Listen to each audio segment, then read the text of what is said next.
My parents forced me to give up my career to help my sister, who is in postpartum depression. I helped them for a whole year until I found out their dirty secret, and now I decided to teach them a lesson they won't forget.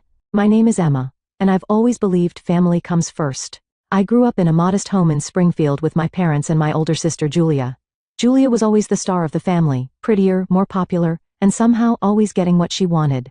Don't get me wrong, I love my sister, but sometimes living in her shadow was hard. I work for Marketech Solutions as a marketing analyst. I've been there for 5 years, grinding away, staying late, and taking on extra projects. Last Tuesday my boss called me into his office, and I was sure I was in trouble for something. "Emma, take a seat," Mr. Thompson said, gesturing to the chair across from his desk. "I've been watching your performance over the past year, and I'm impressed." I shifted nervously in my chair, waiting for the but that usually followed such statements. "We're opening a new branch in Colorado, and I'd like you to head up the marketing department there. It comes with a substantial raise and of course, relocation expenses covered. Think about it and let me know by the end of the week." I floated through the rest of the day. This was it, the break I'd been waiting for. A chance to prove myself. To step out of Julia's shadow, to make my own path. I couldn't wait to tell my family. That evening, I practically skipped into my parents' house for our weekly family dinner. Julia wasn't there yet. She was now married to David, a successful accountant, and they lived across town. "You look happy," Mom said as she stirred the spaghetti sauce. I got some amazing news today. Wait till everyone's here." When Julia and David arrived, we all sat down to eat. Dad poured the wine, and I couldn't hold it in anymore. I got promoted. I blurted out, "They want me to head up marketing at the new Colorado branch." "Colorado?" Mom's face fell, "But that's so far away." "I know, but it's such an amazing opportunity. The salary is almost double what I'm making now." Mom put down her fork. "Emma, this isn't a good time for you to leave." "What do you mean?" Mom glanced at Julia, who suddenly looked down at her plate. "Julia has been struggling since the baby was born. The doctor diagnosed her with postpartum depression." I looked at my sister in shock. Julia had given birth to my nephew Ethan just 2 months ago. She seemed tired, sure, but I hadn't realized things were that serious. "I'm sorry, Julia. I had no idea," I said. Julia dabbed at her eyes with a napkin. "I didn't want to worry anyone, but it's been really hard." Mom reached over and squeezed Julia's hand. "She needs family support right now. David works such long hours, and they can't afford a full-time nanny." "We were actually thinking," Dad added, "that it might be best if Julia and David moved in here for a while, just until she gets better." I felt my dream slipping away. "But the promotion there will be other promotions," Mom said firmly. "Family comes first, Emma. Julia needs you right now." I looked around the table, at my mother's determined face, my father's apologetic one, and Julia's downcast eyes. I thought about the opportunity slipping through my fingers, but also about my tiny nephew who needed his family. "You're right," I said finally. "Family comes first. I'll tell Mr. Thompson I can't take the position." The relief on my mother's face was immediate. "You're doing the right thing, Emma." Julia reached across the table and squeezed my hand. "Thank you," she whispered. "I don't know what I'd do without you." A week later, Julia, David, and baby Ethan moved into our parents' house. I stayed at my current position but negotiated a small raise. It wasn't Colorado, but it was something. I started giving $2,000 of my monthly salary to help with Julia's medical bills and baby expenses. My routine quickly changed. I'd work all day, come home for a quick dinner, then take over baby duty while my parents cooked and Julia rested. I'd rock Ethan, change diapers, give him baths, and put him to bed. By the time I crawled into my own bed, I was exhausted. But this was temporary, I told myself. Julia would get better, and then life would return to normal. I'd get another chance at advancement.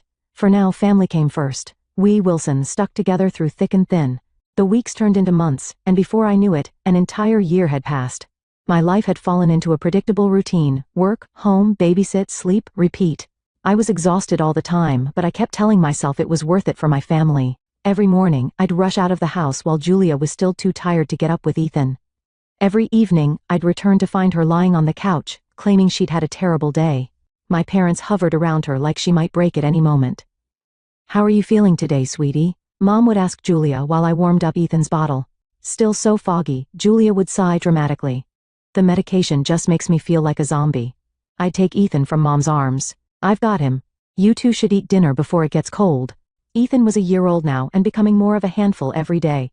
I'd grown to love my little nephew fiercely, even as I resented how I'd become his primary caregiver while his mother recovered. To be honest, I started noticing things that didn't quite add up, like the time I came home early from work to find Julia's purse full of shopping bags from the mall. Or how she always seemed to have new clothes and perfect hair and nails despite claiming she couldn't manage to shower some days. "Didn't you say Julia couldn't leave the house yesterday because of her anxiety?" I asked Mom one evening after finding a receipt for lunch at an expensive restaurant in the kitchen trash. Mom waved her hand dismissively.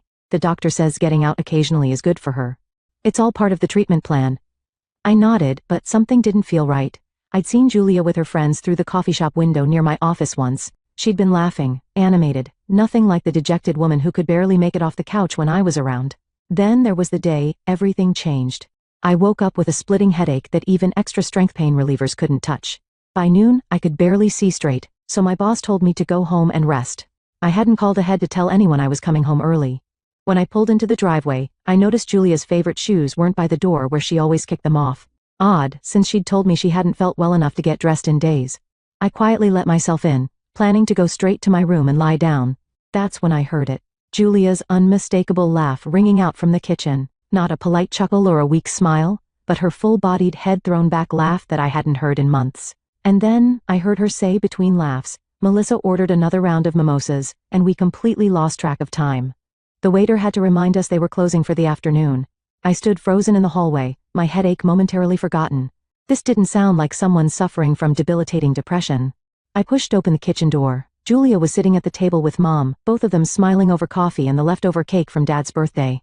The moment Julia saw me, her face transformed. The smile vanished, her shoulders slumped, and she reached for a tissue. "Emma," she said in that fragile voice I'd grown used to. "I didn't expect you home so early." "I have a migraine," I said, watching her closely. I couldn't concentrate at work. Mom immediately jumped up. "Oh, you poor thing. Let me get you some tea and an ice pack." "No need," I said, still looking at Julia. "What were you two laughing about? It sounded funny." Julia and Mom exchanged a quick glance. "Oh, just a silly commercial on TV," Mom said. "I thought I heard you talking about mimosas and a waiter."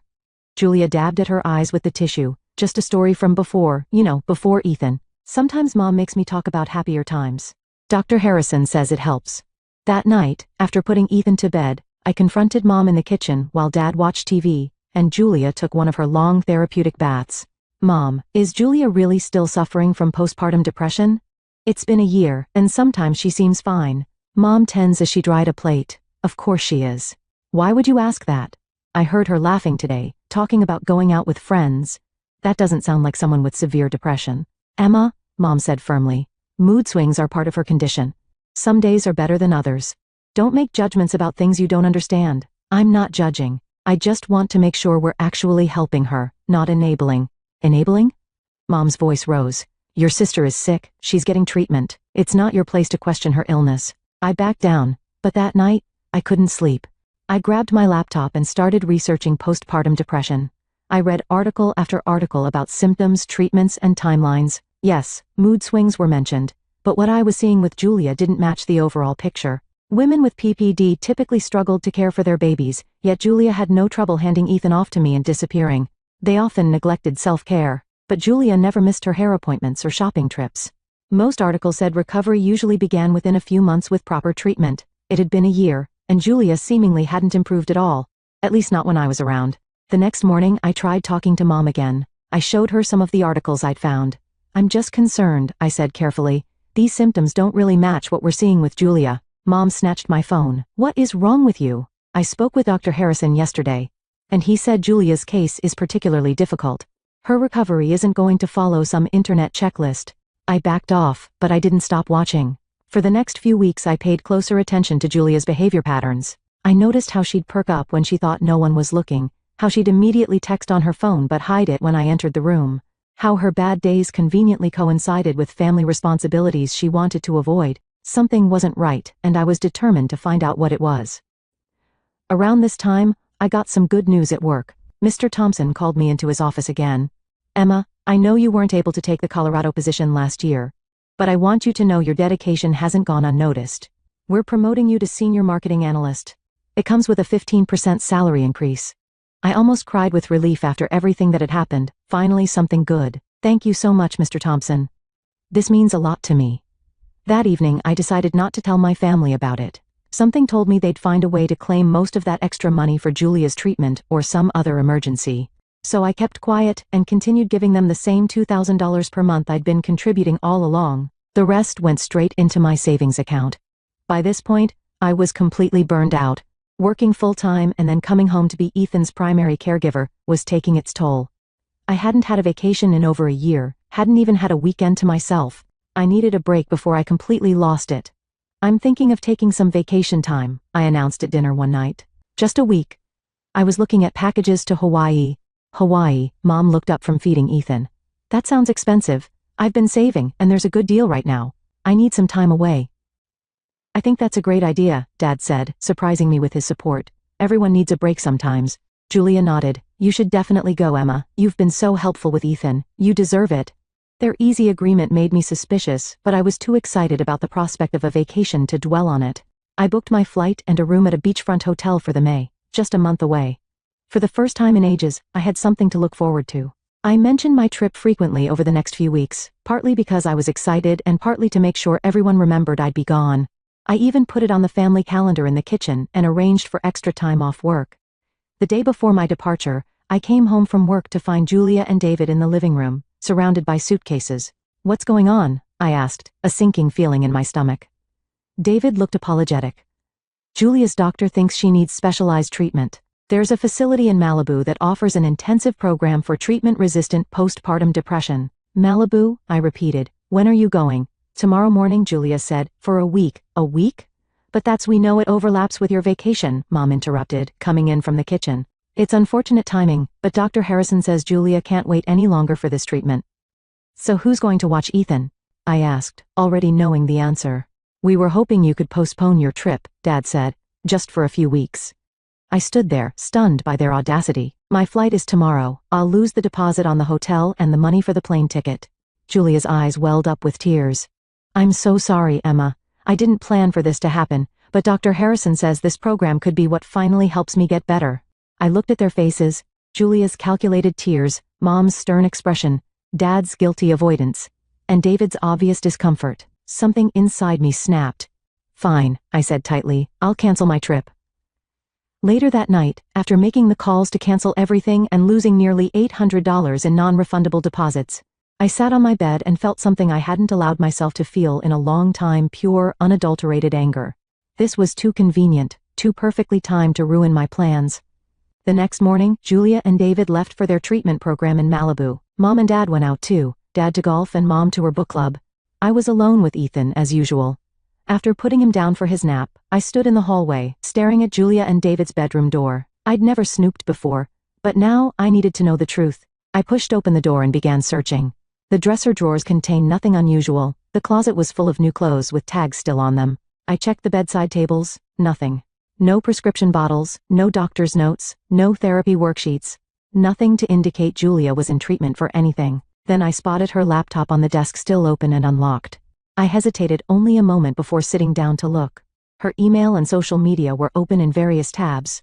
I clicked on her Facebook messages and found a long thread with her friend Melissa, the same Melissa from the mimosa story I'd overheard. My hands shook as I scrolled through weeks of messages. Julia complaining about having to act depressed when I was around. And then I saw my name. Melissa. Does Emma suspect anything? Julia, no way. She's such a naive fool. Doesn't notice a thing, just hands over the cash and babysits for free. It's almost too easy. I felt sick as I kept reading. "Julia, I'm thinking we can stretch this out for at least another year. Then I can recover, get back to work, and put Ethan in daycare. By then, Emma won't be as useful anyway." "Melissa, your parents are still on board?" "Julia, totally. They'll tell Emma I'm cured when we decide it's time. They love having their favorite daughter and grandson living with them, and Emma's money helps everyone. It's a perfect setup." "Melissa, you're a master of intrigue, Jules. But don't you feel bad about taking advantage of your sister?" "Julia, why should I? She's always been jealous of me anyway. Besides, she can afford it, and we've saved so much on childcare this year." I sat back, my whole body numb with shock. It was all a lie. Every tearful episode, every bad day, every excuse. Julia had been faking her depression for an entire year while I worked myself to exhaustion caring for her child and giving them my money. And my parents knew they were in on it. My phone buzzed with a text from Mom. "Can you have dinner ready by 6? We're bringing home Chinese for ourselves but forgot to ask what you want." They weren't even bringing food for me. It was such a small thing, but somehow it crystallized everything. I snapped photos of Julia's conversations as evidence, then closed the laptop exactly as I'd found it. I spent the next few days pretending everything was normal while secretly making arrangements. I called my friend Stacy, who'd been urging me to get away from my family for months. I need a place to stay while I look for an apartment, just for a few weeks. Stay as long as you need, Stacy said without hesitation. I've got your back. I waited until the day before Julia and David were due to return from their treatment program in Malibu, which was probably just a luxury vacation. I'd seen their social media posts that they thought were hidden from me. Poolside drinks, spa treatments, beach walks. That evening, I started packing my bags while my parents were downstairs watching TV with Ethan. When I came down with my suitcases, the look on their faces was priceless. Emma, Mom stood up. What's going on? I'm leaving, I said simply. Dad frowned. What do you mean you're leaving? You can't leave now. Julie is not even home. Exactly. Julie is not home because she's on vacation in Malibu, not getting treatment for an illness she doesn't have. My parents exchanged panicked glances.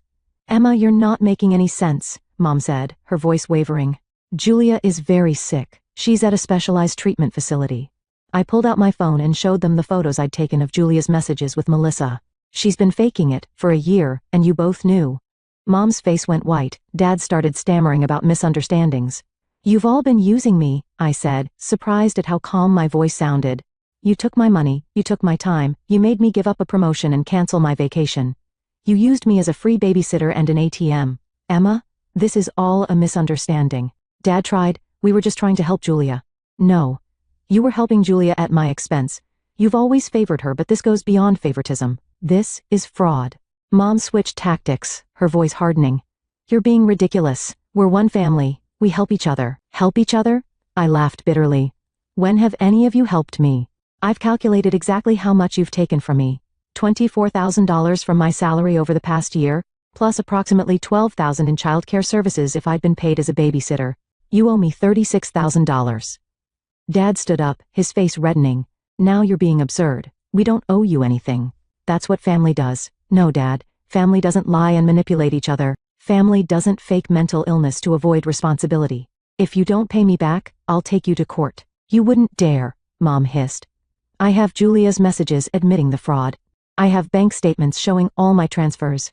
I even have the receipt from the treatment center in Malibu, which is actually a luxury resort and spa. I'm sure David's employer would be very interested to know he participated in this scheme. Dad's face paled. You destroy your sister's marriage? Break up this family? You already broke this family when you decided to exploit me, I replied. I'm giving you 1 week to transfer the money to my account. If you don't, I'll file charges and make sure everyone knows what you did, relatives, friends, your church congregation, everyone. This is outrageous, Mom sputtered, after everything we've done for you. What exactly have you done for me lately, Mom? Besides take my money and time? I've been working full-time and coming home to be a parent to a child that isn't even mine, while his actual mother goes shopping and meets friends for drinks. I picked up my bags and headed for the door. You can't just leave, Mom called after me. What about Ethan? I turned back, my hand on the doorknob. Ethan has 2 parents and 2 grandparents. Maybe it's time they started acting like it. I walked out and didn't look back, even as I heard my mother calling my name. Stacy was waiting in her car at the curb. When I got in, she squeezed my hand. You okay? No, I said honestly, but I will be. 3 days later, I signed a lease on a 1-bedroom apartment near my office. It was small but perfect, mine. No one to take advantage of me. No one to make me feel guilty for putting myself first. When Julia and David returned from Malibu, they blew up my phone with calls and texts. At first, they were angry, then apologetic, then pleading. Julia, please talk to us. We didn't mean for things to go this far. David, Emma, we're truly sorry. Let's meet and work this out. I didn't respond to any of them. 1 week after I left, exactly as I'd warned, I received a bank transfer notification, $36,000 from Julia and David's joint account. No message attached. Julia, we sent the money, can we talk now? I finally replied. I got what I needed from you. Don't contact me again. Then I blocked their numbers, emails, and social media accounts. I did the same for my parents when they tried to reach out. It's been 6 months now since I walked away from my family. Sometimes I miss them, or rather, I miss who I thought they were. I miss the idea of being part of a family that truly cared about each other. But I don't miss being used and taken for granted. I'm still at Market Tech, but there are rumors about a new branch opening in Austin next year. I've already told Mr. Thompson I'm interested. The farther from this city and the memories it holds, the better. Sometimes I lie awake at night and wonder if I'll ever be able to forgive them. Not for their sake, but for mine. The anger and betrayal still burn inside me, making it hard to trust anyone new. But I'm working on it. I'm saving for a down payment on my own home. In 2 years I should have enough. Stacy thinks I should try therapy, and maybe she's right. Not everyone is like my family. Not everyone will use me if I let them in. The other day, I ran into Julia at the grocery store. I was in the produce section when I heard Ethan's voice calling, "Emma, Emma." I turned to see him reaching for me from a shopping cart. He's almost 2 now, and talking more. Julia stood frozen beside him, looking like she'd seen a ghost. For a moment, I felt a pang of longing. I missed that little boy. But then I remembered everything his mother had done, everything my parents had enabled. I put down the apple one was holding, turned, and walked away. Julia didn't follow me. Maybe someday I'll create a new family, one built on honesty and mutual support rather than exploitation. But for now, I'm focusing on healing, on building the life I deserve, on remembering that I matter too. And when that transfer to Austin comes through, I'll be ready for a fresh start. A new city, new people, new possibilities. A chance to define myself not as Julia's sister or Ethan's aunt or the family doormat, but simply as Emma, a woman who finally learned to put herself first.